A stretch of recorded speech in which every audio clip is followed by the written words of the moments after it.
Nagsasagawa na raw ng investigasyon ang Presidential Communications Office kaugnay ng isang kontrobersyal na post sa Facebook page ng Official Gazette sa araw ng kapanganakan ni dating Pangulong Ferdinand Marcos.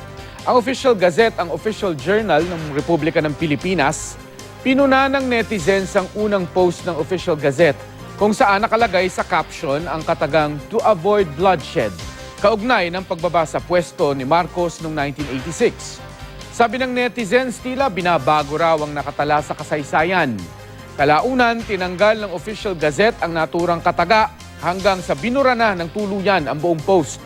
Nag-upload sila ng bagong post at nakasaad sa caption na nagdeklara ng martial law si Marcos noong 1972 at nagpunta sa Amerika noong 1986 sa kasagsagan ng People Power Revolution.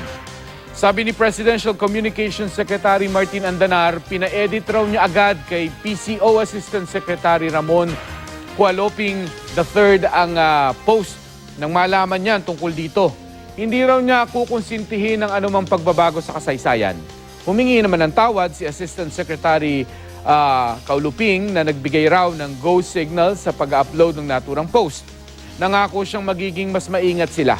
Iginiit din ni Cualoping sa isang pahayag na wala raw anumang political color o affiliation ang Official Gazette.